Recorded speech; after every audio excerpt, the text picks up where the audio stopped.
So today we're going to do the vertex form for the quadratics.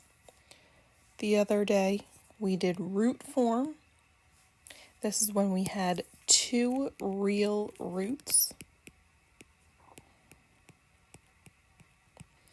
Remember, real roots also become x-intercepts.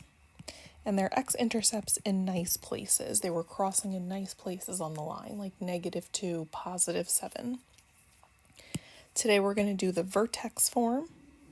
So the equation is y equals a, just like the root form started. But then we have x minus h squared plus k. And that hk is your vertex. So remember, we talked about the vertex when we did root form. This is just a special point on the graph. It's called the turning point. In order to do this, just like with root form we needed the two roots, but then in addition to that, we also needed an extra point that was sitting on the parabola.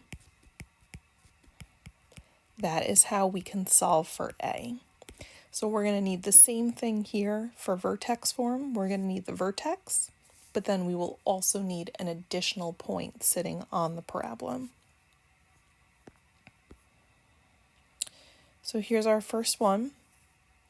Now it tells us vertex form. That's not always going to be the case, but the reason I am not doing root form is because if you look at these x-intercepts, they are not sitting in nice places.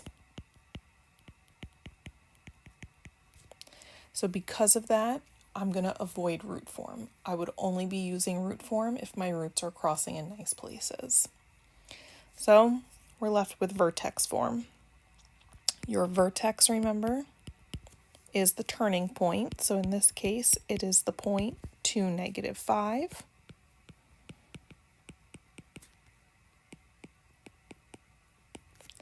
And this is that hk from the equation. So here is our equation, which we do have to have memorized.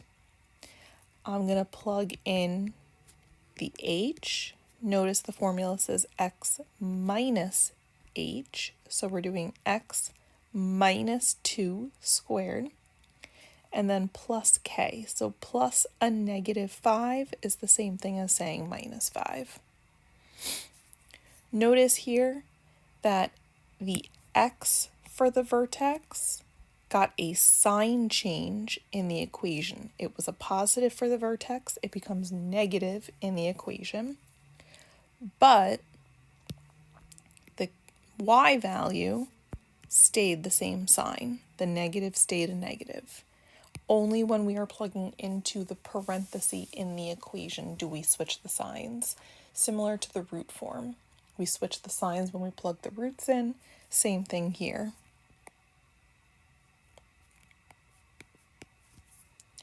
So that was a 2, -5. All right, so now from here, I need to solve for a. We're going to take any other point that is sitting on this parabola. Any point works. So I'm just going to choose this one over here on the right. We have the point 5, 4. This is going to be my x and y. So the y is the 4. The x is the 5. And now we can solve for a. We do have to be a little bit more careful here than with root form. Unfortunately, I cannot plug the entire right side this time into my calculator. We do have to follow our order of operations, PEMDAS. So we're going to do the parentheses first. Then come the exponents. 3 squared is 9. So this becomes a 9a minus 5. So that's as far as we can go over there on the right following PEMDAS. The 9 and the -5 cannot combine because the 9 has the a attached to it and the -5 does not. So instead, solving for a, I'm going to add the 5 over, then divide by 9, and I get a to be positive 1. So make sure you plug it back into the equation again with that vertex, and there is our equation.